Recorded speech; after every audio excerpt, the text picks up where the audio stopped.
Live from New Delhi, you're watching DD India News Hour, India's voice to the world. I'm Tanvi Taneja, coming up in the next hour. India's President Draupadi Murmu to confer Pravasi Bharatiya Samman Awards to distinguished members of the Indian diaspora in Bhubaneswar today. US President-elect Donald Trump to be sentenced for hush money conviction today, marking the first criminal conviction of a US president.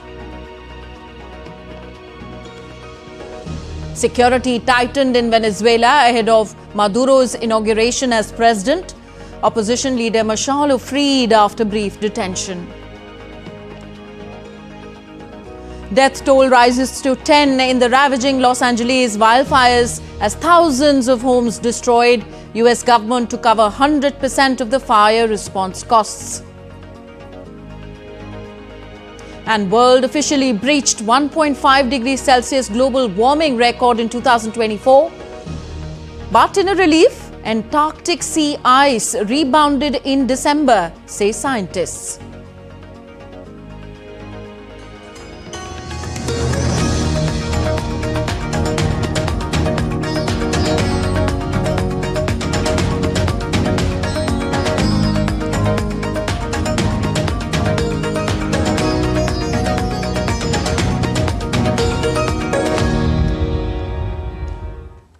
India's President Draupadi Murmu is in Bhubaneswar for the Pravasi Bharatiya Divas convention, where she visited several exhibitions featuring different aspects of India's history, heritage and cultural connect.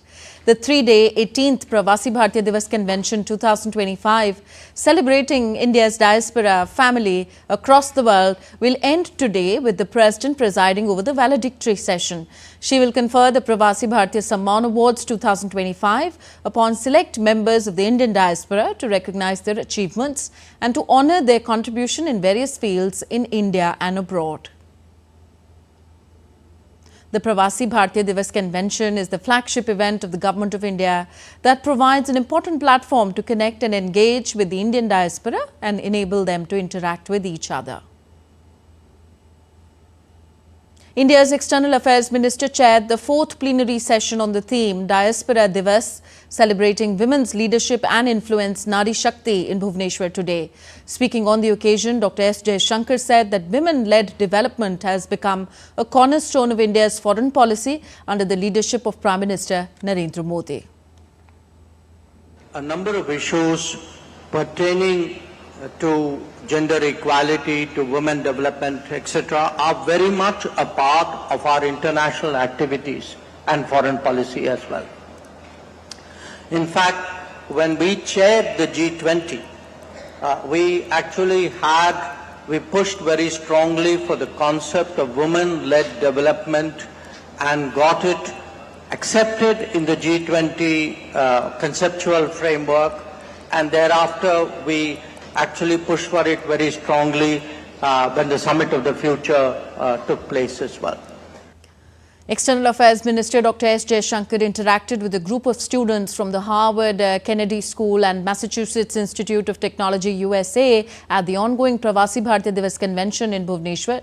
The External Affairs Minister spoke with the students on a host of issues ranging from India's foreign policy, its development goals, and India's position on the ongoing conflicts in West Asia and Ukraine-Russia. DD India's Amritpal Singh reports. At the Pravasi Bharatiya Divas here in Bhubaneswar, Dr. Jaishankar, the External Affairs Minister, took our time to interact with students from MIT and Harvard. He spoke on various issues. I have with me some of the students who interacted with Minister Jaishankar. What did you talk to Minister Jaishankar about? He mentioned the relationship to India in the region as well as in the world, specifically Serbia, the EU, and the Ukraine and Israel.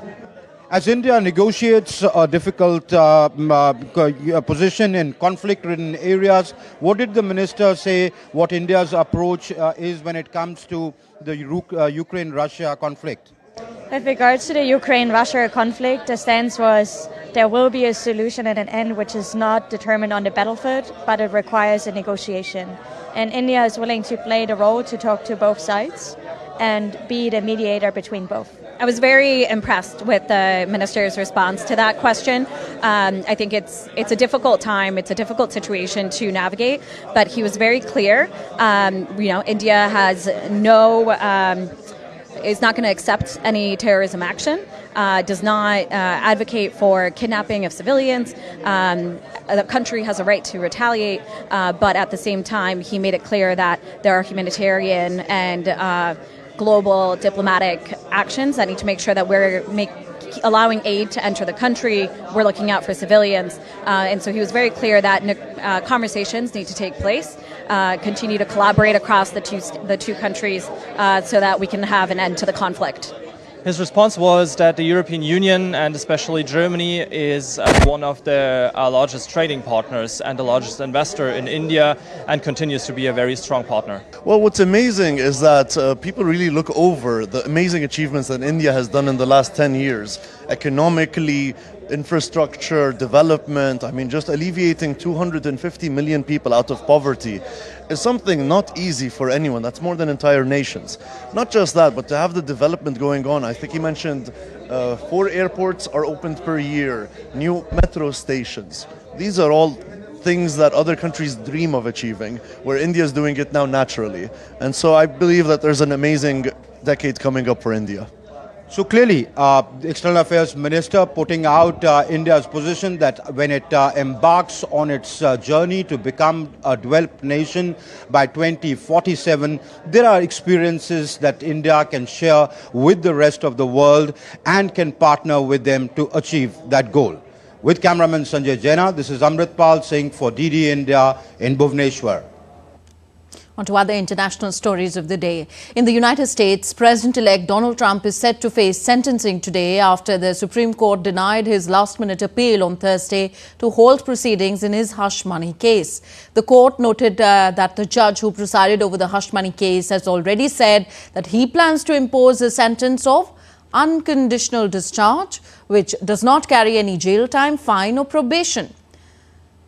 Trump is scheduled to be sentenced in Manhattan at around 9:30 p.m. Indian Standard Time or 14:30 hours GMT on Friday. He has been convicted by a New York jury in May of 34 counts of falsifying business records to cover up a hush money payment to adult film star Stormy Daniels. Trump's attorneys claimed that the immunity from prosecution granted to a sitting president should be extended to a president-elect. Manhattan District Attorney Alvin Bragg rejected their arguments, saying Trump was a private citizen when he was charged, tried and convicted. Trump is the first former U.S. president to be convicted of a crime and will be the first convicted felon to serve in the White House. After the ruling, Trump told journalists that he respects the court's opinion to not delay the sentencing. Trump termed the ruling an attack of a political opponent. The U.S. president-elect said he will be appealing in the case and expressed confidence that justice will prevail. As you know, I'm under a gag order from a judge. This is a first. This was an attack of a political opponent. I'm the first president and probably one of the first candidates in history that's under attack with a gag order. And I respect the court's opinion. I think it was actually a very good opinion for us because you saw what they said, but they invited the appeal, and the appeal is on the bigger issue.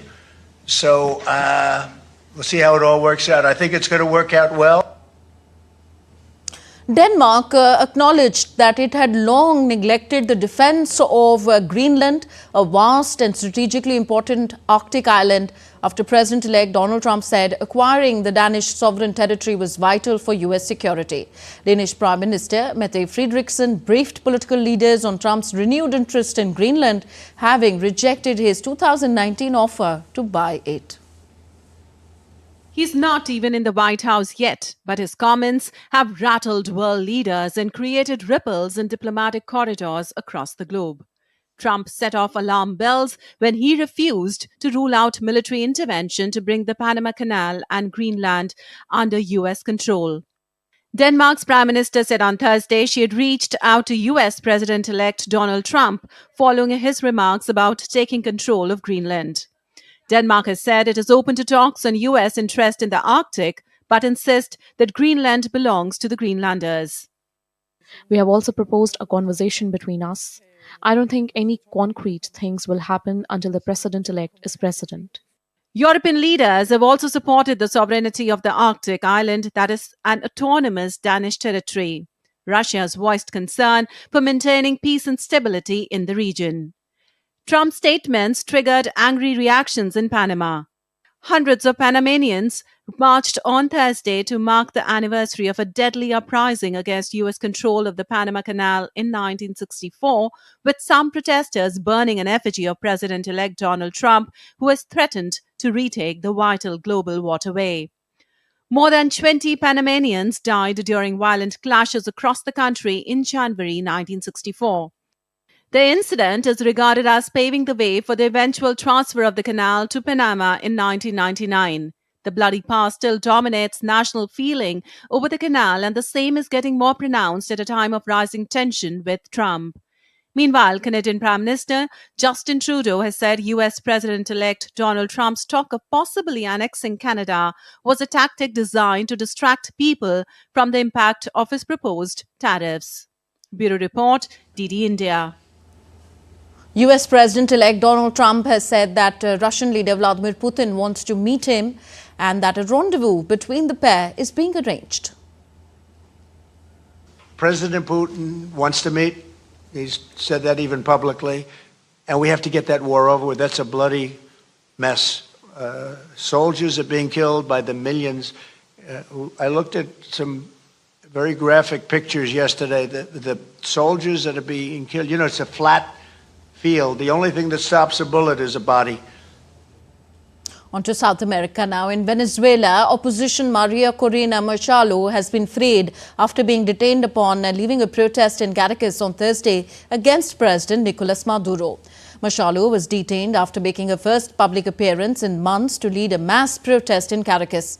Opposition claimed that during the period of her abduction, Machado was forced to record several videos. Government officials, including Interior Minister of Venezuela, said Machado's arrest was fabricated by the opposition in a bid to generate support for her movement.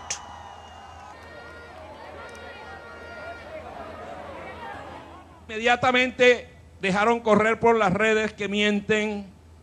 Fue secuestrada la Sayona. Immediately they spread that lie on social media, that the Sayona was detained and nobody said anything. Immediately, countries issued statements from vagabond ex-presidents, from political organizations saying we reject the detention of Maria Corina, we demand freedom, and that lady had been relaxing at home since early. Never and ever, never, I guarantee you, if we decided to detain her, she would already be detained. Jamás, miren, yo se lo garantizo. Venezuelan opposition leader Maria Corina Machado's brief arrest on Thursday sparked widespread concern among her supporters across Latin America. Machado, a former lawmaker and prominent critic of President Nicolas Maduro, was detained by security agents during a protest in Caracas, the capital city of Venezuela. Opposition demonstrations took place throughout the country in an 11th-hour effort to put pressure on President Nicolas Maduro ahead of his third inauguration on Friday. The White House on Thursday called for a halt to what it described as Venezuelan President Nicolas Maduro and his representatives' harassment of the political opposition. US President-elect Donald Trump has defended Venezuela's opposition party leader and its presidential candidate as freedom fighters who must be protected. Many South American nations, including Argentina, Chile, Colombia, Ecuador and Spain, have also expressed their concerns over the harassment of opposition in Venezuela. All this comes ahead of President Nicolas Maduro's inauguration as president today. In Canada, Indian origin Member of Parliament Chandra Arya has announced that he will be running to be the next Prime Minister following the resignation of Justin Trudeau. In a post on X, Arya, a Liberal Party MP from Ottawa, pledged to make the country a sovereign republic, which would require replacing the monarchy as the head of the state. To be the next Prime Minister of Canada, to lead a small, more efficient government, to rebuild our nation and secure prosperity for future generations. I have always worked hard for what is best for Canadians. For the sake of our children and grandchildren, we must make bold decisions that are absolutely necessary. If elected as the next leader of the Liberal Party, I offer my knowledge and expertise to do so. Still to come on DD India News Hour. In a dramatic development, South Korea's presidential security chief has offered to resign as protesters continue to camp in Seoul, braving the biting cold. Japan's Prime Minister Shigeru Ishiba calls for stronger ASEAN cooperation in his visit to Malaysia. Lebanese welcomed the election of President Joseph Aoun after more than a two-year vacuum.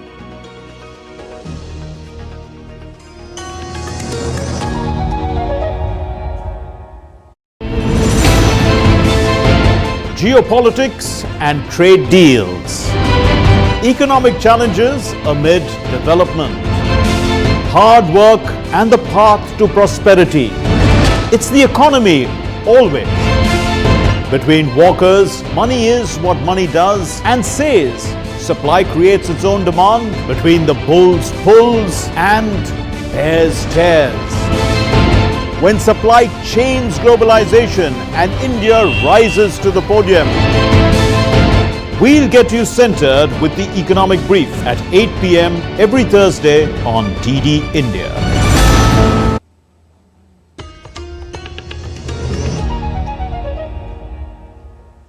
Welcome back. You're watching DD India News Hour. I'm Tanvi Taneja. On to the West Asian region, the Israeli military intercepted 3 drones approaching from the east on Thursday evening within an hour, including 2 believed to have been launched from Yemen. Yemen's Houthis, who control Sana'a, have fired missiles and drones toward Israel since the conflict broke out in Gaza in October 2023. The Iran-backed rebels have also targeted ships in the Red Sea and Gulf of Aden, prompting retaliatory strikes by the United States. Meanwhile, Israel has also struck Houthi targets in Yemen, including in the capital. US President Joe Biden on Thursday said that there was real progress in talks for a ceasefire and hostage deal between Israel and Hamas in Gaza. Biden also welcomed the election of Joseph Aoun as Lebanon's president. We're making some real progress. I met with negotiators today. I think there's what's going on right now in Lebanon, and we finally have a president.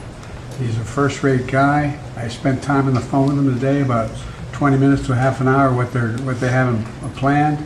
They're also working very hard with the Lebanese military, accountable to the Lebanese people, not Hamas, not Hezbollah, not any other group. And so I think we're seeing some progress. And I know hope springs eternal, but I'm still hopeful that we'll be able to have a prisoner exchange. Hamas is the one getting in the way of that exchange right now, but I think we may be able to get that done. Lebanese lawmakers elected Army Chief Joseph Aoun as president on Thursday, ending a more than 2-year vacancy. The presidency, reserved for a Maronite Christian in Lebanon's sectarian power-sharing system, has been vacant since Michel Aoun's term ended in October 2022. 60-year-old Aoun became the 5th Lebanese army commander to be elected as president in Lebanon's history. The president's powers have been reduced since the end of the 1975 to 1990 civil war, but the position is key to overseeing consultations on naming a new prime minister. In South Korea, Presidential Security Chief Park Jong-jun has submitted his resignation to acting President Choi Sang-mok. The Presidential Security Service Chief is currently under investigation into allegations for obstructing anti-graft officers who were trying to arrest impeached President Yoon Suk-yeol last week.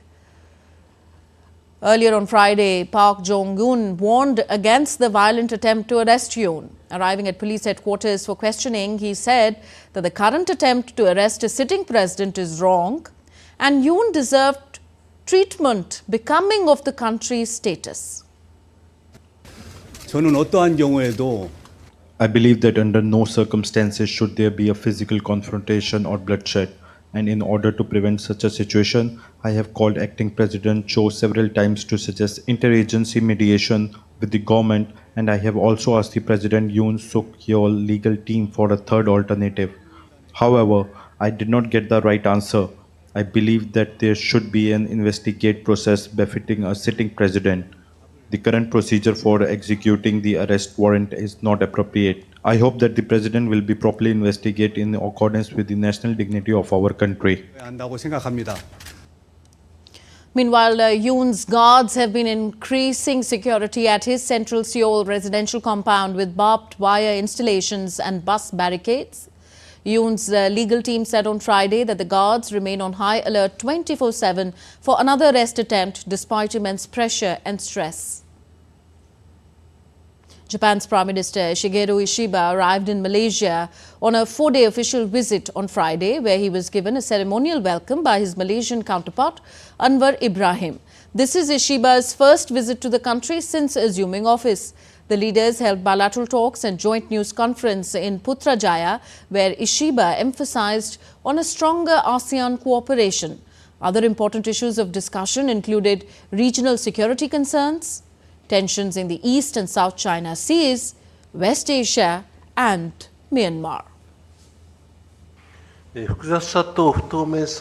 Through the projects on the ASEAN outlook to promote a free and open Indo-Pacific, Japan would like to work more closely with Malaysia, which is this year's chair of ASEAN, to lead the world forward. A powerful cold snap has gripped Japan, bringing heavy snowfall to central and northern regions. The severe weather has caused widespread disruptions, including delayed high-speed rail services. The Yamagata Shinkansen line, which connects Tokyo to Yamagata Prefecture, was temporarily suspended due to heavy snowfall, but has since resumed operations. Notably, Nagoya City experienced snowfall for the first time in 2 years, highlighting the unusual severity of the cold snap. Meteorologists predict further heavy snowfall on Friday, primarily affecting the Sea of Japan coast of Honshu, Japan's largest island. Japan's Weather Bureau said on Friday that there are no signs of El Niño or La Nina phenomena, but that characteristics of La Nina were becoming more apparent. A devastating magnitude of 6.8 earthquake struck Tibet on Tuesday, leaving a trail of destruction in its wake. As rescuers scour the remote county near the Himalayan foothills, the tally of those injured in the quake has nearly doubled to 337.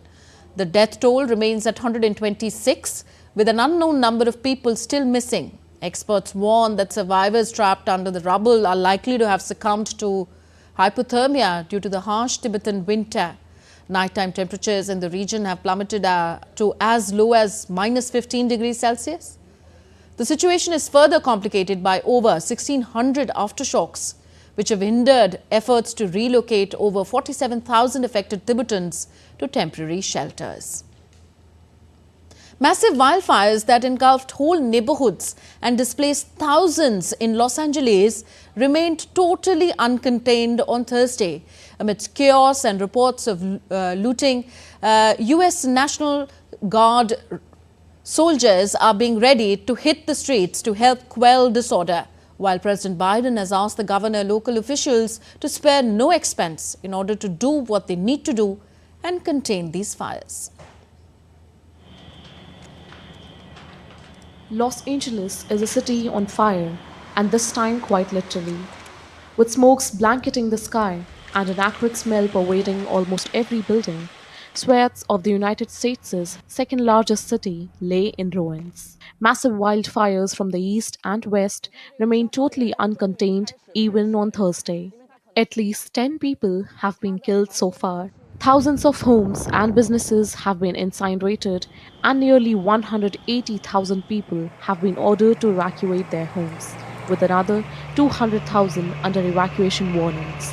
Death toll is likely to rise as human remains detection teams would conduct house-to-house searches once it is safe. Like, you know, it's a natural disaster, so we couldn't do nothing. You know, as long as we're healthy, we're fine, we're alive, that's all that matters. Amidst the chaos, looting had broken out, with numerous arrests made. Around 400 U.S. National Guard soldiers are expected to be on site Friday. Local police is already patrolling evacuation zones. Further, a sunset to sunrise curfew has been declared in evacuated areas of Santa Monica, and police said more overnight curfews would be coming in the fire zones. We had a number of looting arrests throughout the entire county region.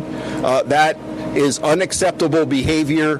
Having additional resources, having the National Guard with us, which will augment those resources, will help send a stronger message, keep people out of the impacted areas so we don't continuously victimize the people who have already been victimized, who have lost their homes. The biggest blaze has ripped through over 19,000 acres of the upscale Pacific Palisades neighborhood, while another fire in the Altadena had torched 13,000 acres. US President Joe Biden has pledged extra federal funds and resources to help the state cope.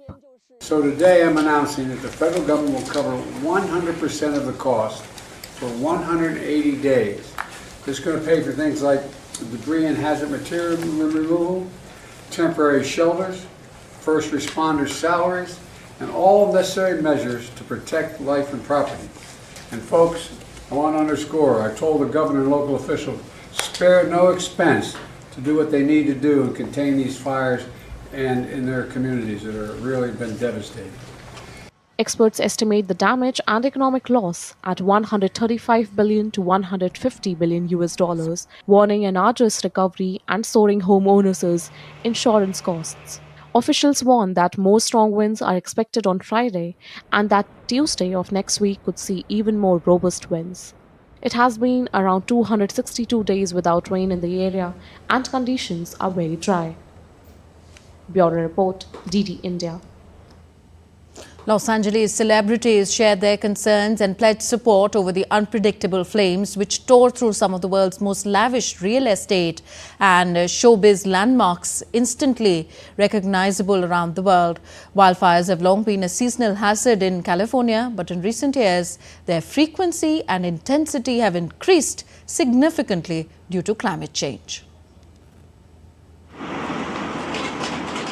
Pacific Palisades neighborhood of Los Angeles, an upscale and picturesque enclave home to many movie stars and celebrities, is a picture of ruins. Once palatial homes are now devoured by flames.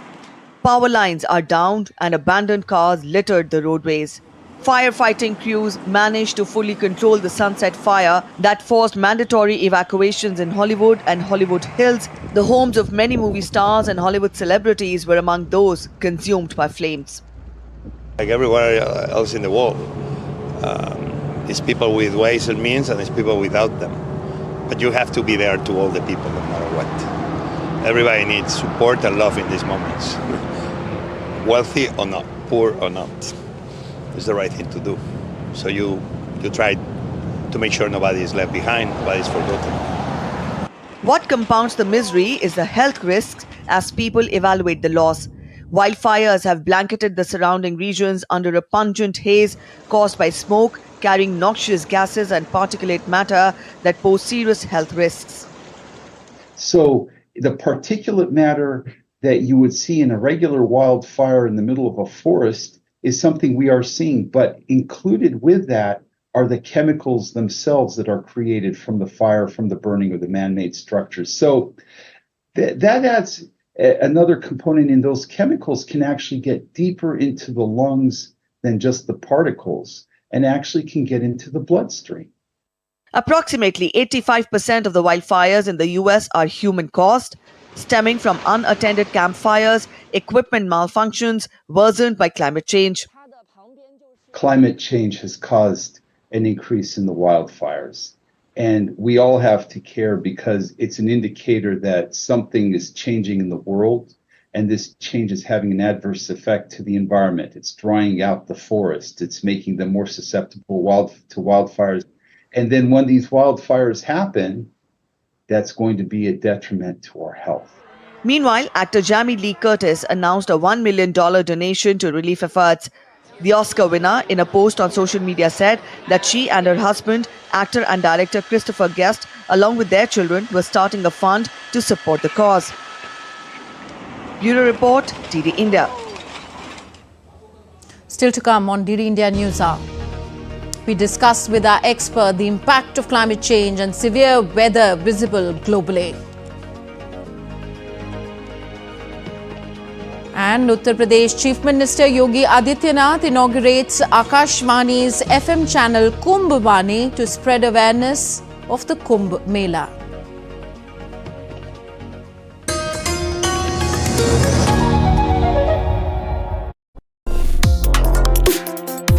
Complex issues, hidden agendas, twists and turns, strategic games.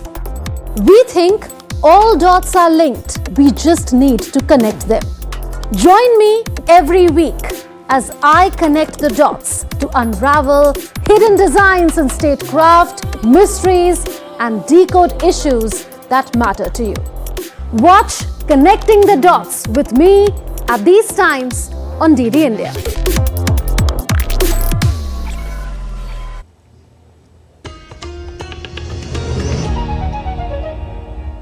Welcome back. You're watching DD India News Hour. I'm Tanvi Taneja. Here are the top stories we are tracking at this hour. India's President Draupadi Murmu to confer Pravasi Bharatiya Samman Awards to distinguished members of Indian diaspora in Bhubaneswar today. US President-elect Donald Trump to be sentenced for hush money conviction, marking the first criminal conviction of a US president.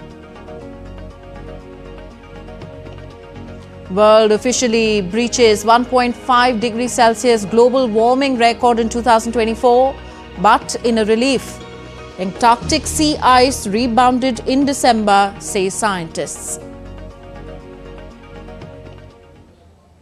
Climate change is pushing the planet's temperatures to levels seen never before. Scientists say the world has just experienced its hottest year ever, with temperatures surpassing 1.5 degrees Celsius above pre-industrial levels for the first time in 2024. The implications of this are far-reaching. DD India's Diptanshu Kashyap reports. First full year in which global temperatures exceeded 1.5 degrees Celsius above pre-industrial times. Scientists of the European Union's Copernicus Climate Change Service have stated that human-caused climate change is pushing the planet's temperatures to levels never before experienced by modern humans.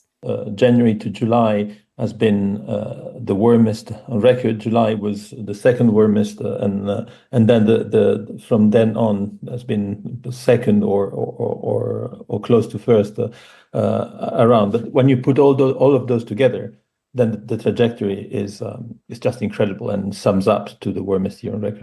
The planet's average temperature in 2024 was 1.6 degrees Celsius higher than in the 1850 to 1990 period, surpassing the previous record set in 2023 by a significant margin. This creates a 2-year warming spike that scientists are still trying to fully explain.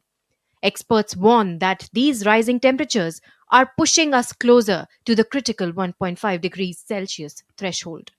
Governments worldwide have committed under the 2015 Paris Agreement to limit warming to 1.5 degrees Celsius to avoid catastrophic climate impacts.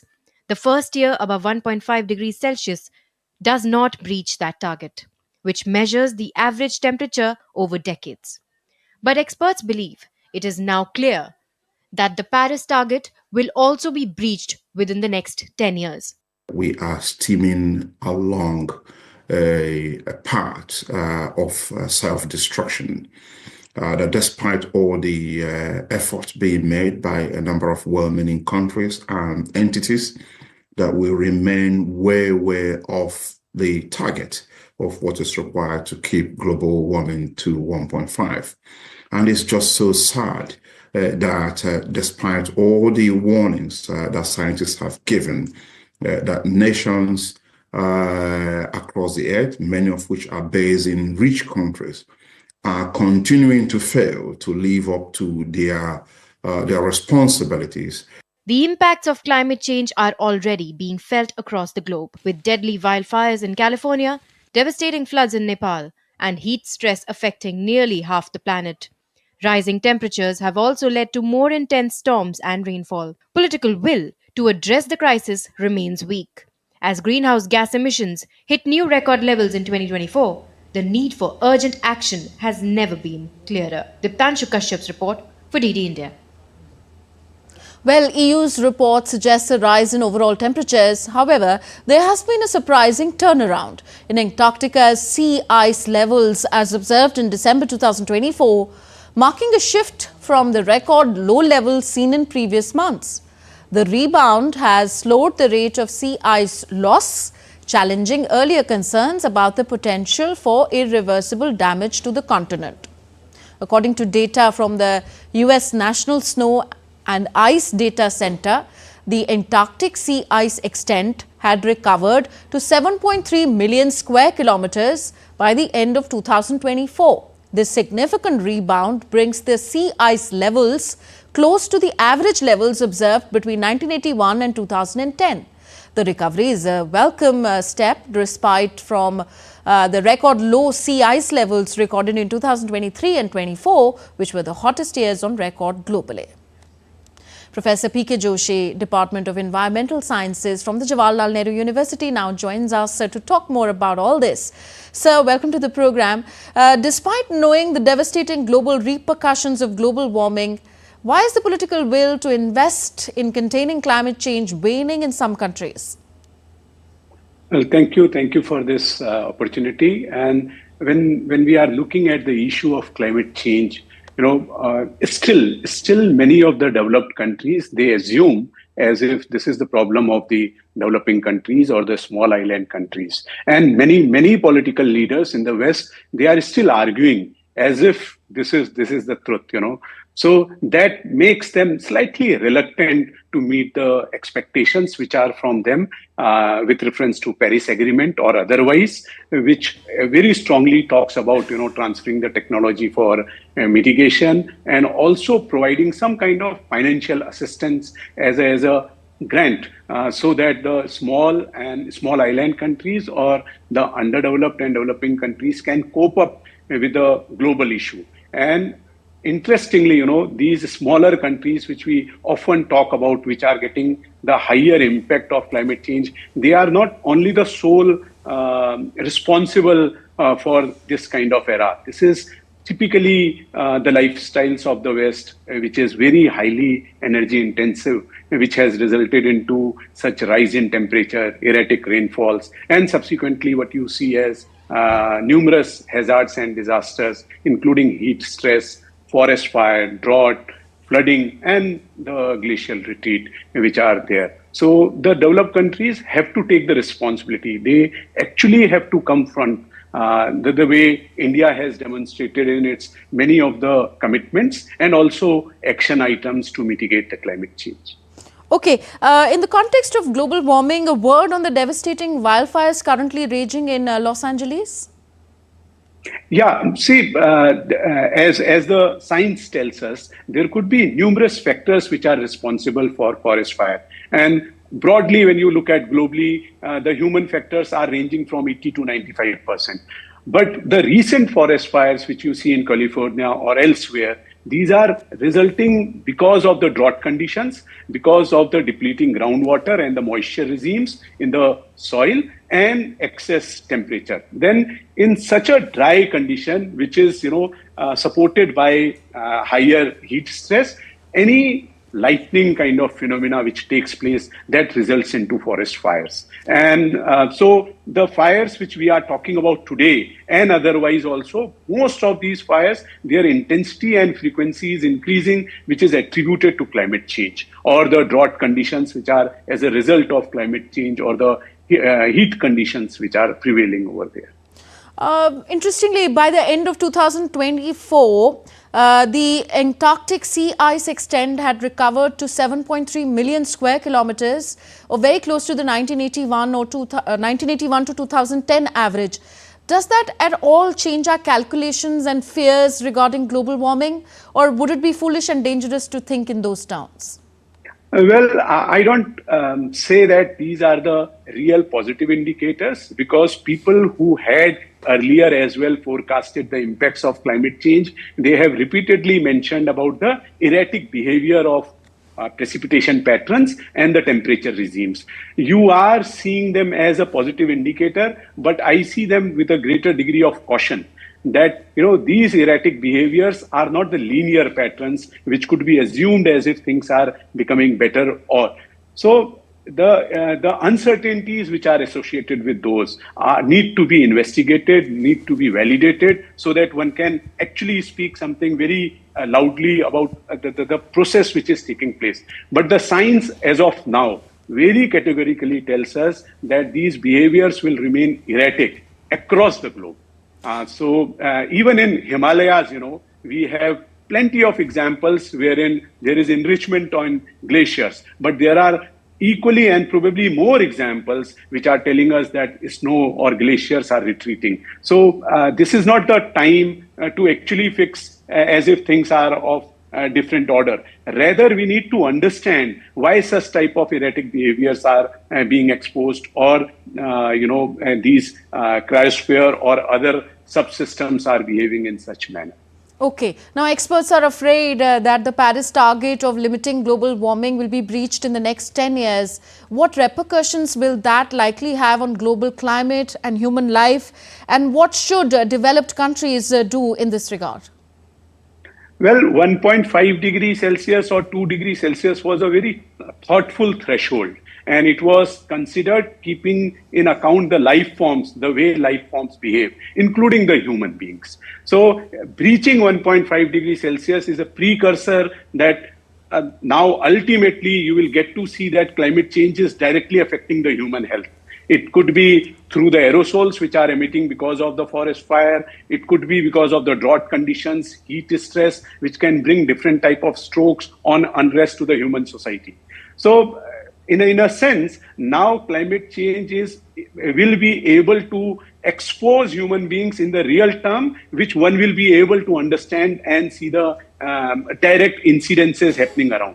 So, it is just not the only developed or developing countries which have to take the responsibility. We have to move in a larger shift from fossil fuel to renewable energy, our consumption and production patterns, and also understanding the importance of the natural ecosystems and preserving those. And if possible, as the United Nations talks about restoration of ecosystems, looking at avenues wherein green and blue infrastructure could be taken care right at the immediate ambience of the human societies and also in the remote areas. So in a nutshell, we need to understand the natural phenomena, processes and all, and ensure that we intervene the minimum in such type of processes, which is unfortunately not happening. We are yet to, realize such type of practices or actions wherein we minimize our interventions to the natural systems. Okay.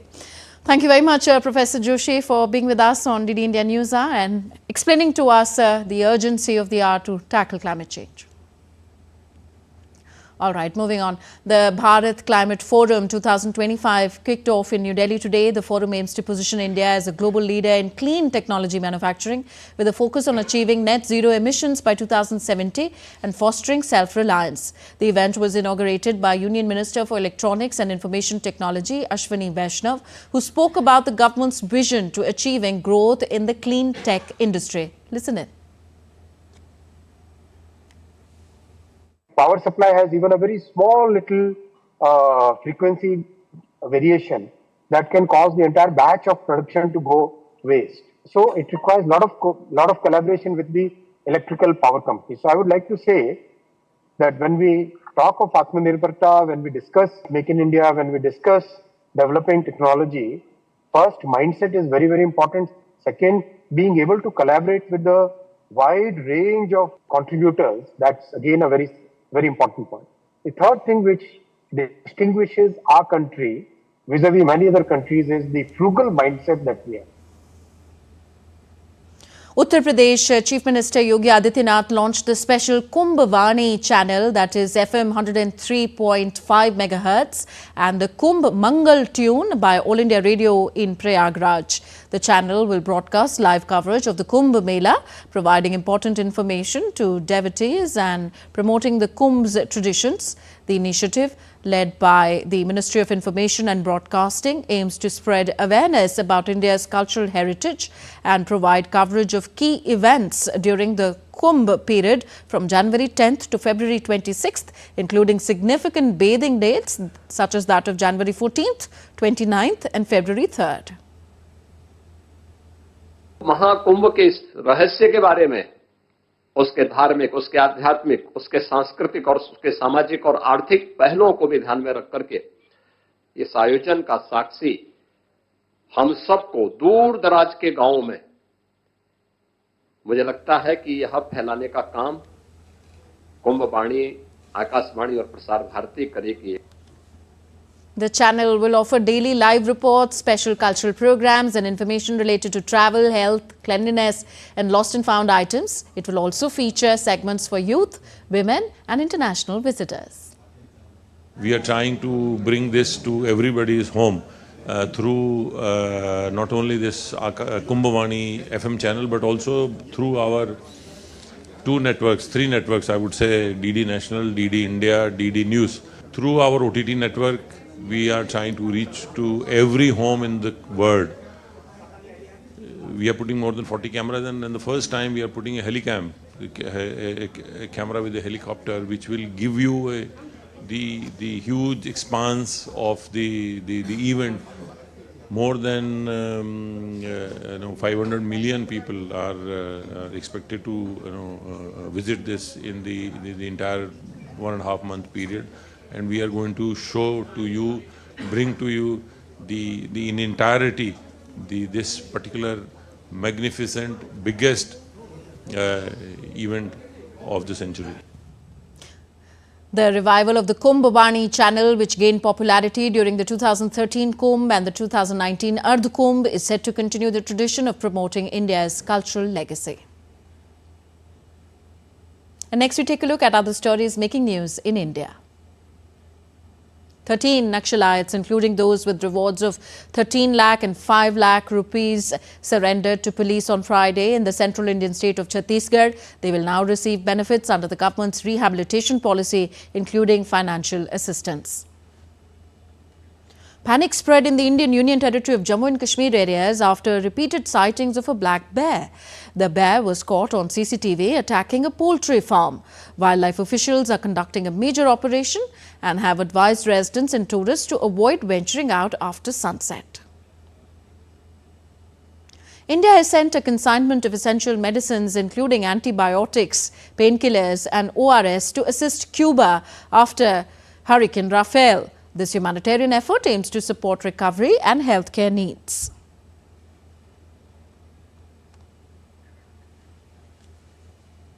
Still to come on DD India News Hour. The US Supreme Court to hear oral arguments in the case involving the future of TikTok in America. And in football, Real Madrid have set up Spanish Super Cup final clash with rivals Barcelona after defeating Real Mallorca in semi-finals.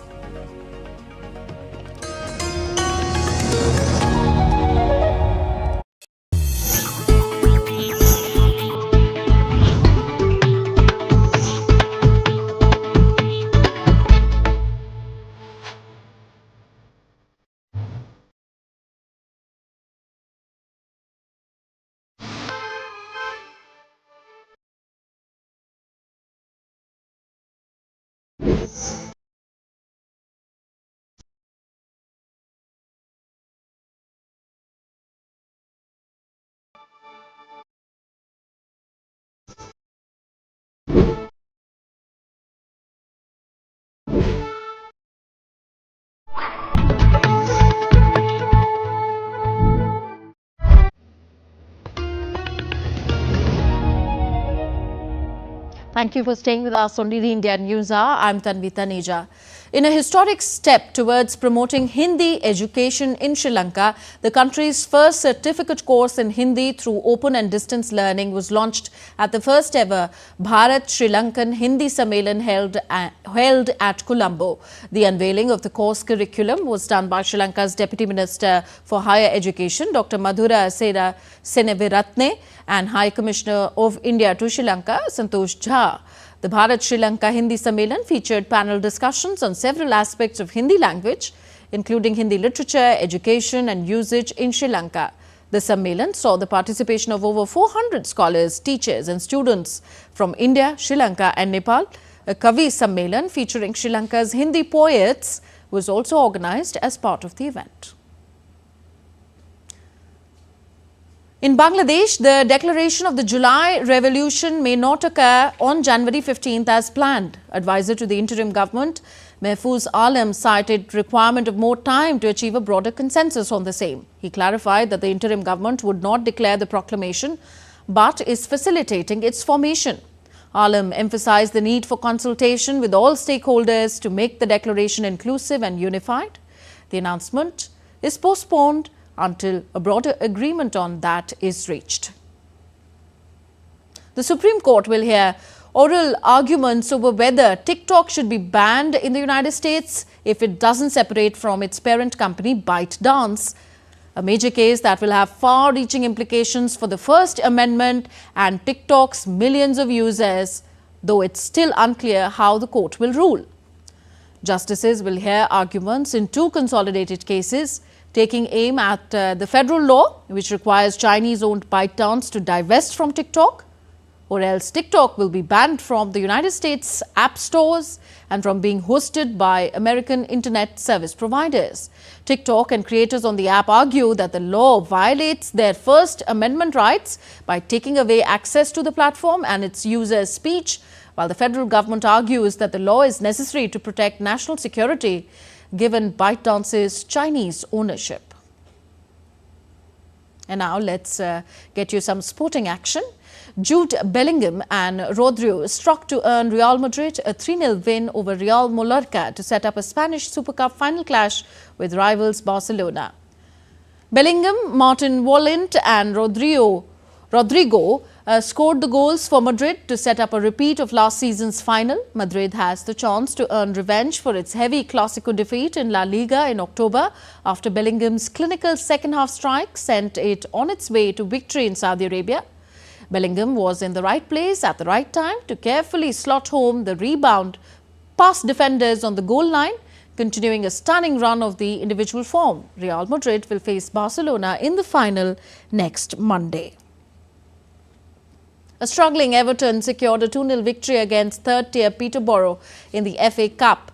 Everton's Beto scored the first goal towards the end of the first half, while Iliman Nidaye found the back of the net via penalty in the stoppage time. Everton have won only 3 games in 19 league matches this season. They are placed 16th in the league table with only 1 point separating them from the relegation zone. Hours before the clash, the Premier League club sacked their manager Sean Dyche. Under 18's head coach Leighton Baines and club captain Seamus Coleman are set to take charge on an interim basis. Amad Diallo has signed a new contract with Manchester United that they will extend his stay with the club until June 30th, 2030. The 22-year-old player from Ivory Coast has made 50 appearances and scored 9 goals since joining the club in 2021. This season, he has scored 6 goals, bagged 7 assists and won the club's Player of the Month award twice. In Premier League standings, Manchester United find themselves in the 13th position, having secured only 6 victories in 20 league matches.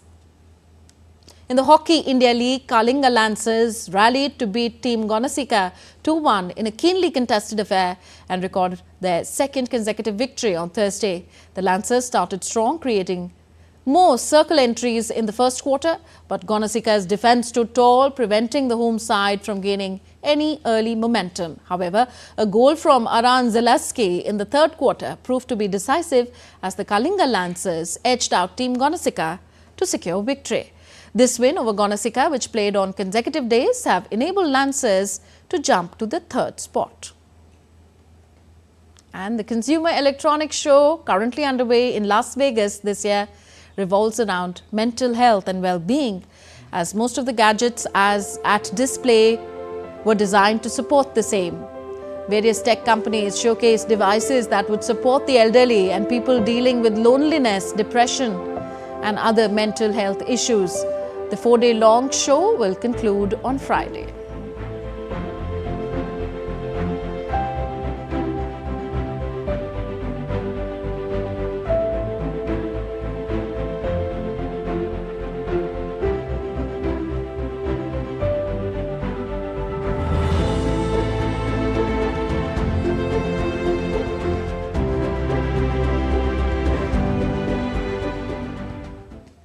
That's all for this edition of DD India News Hour. Do let us know your thoughts on the news of the day. Connect with us on our different social media handles at DD India Live, and you can download our DD India mobile app for quick news and updates on the go.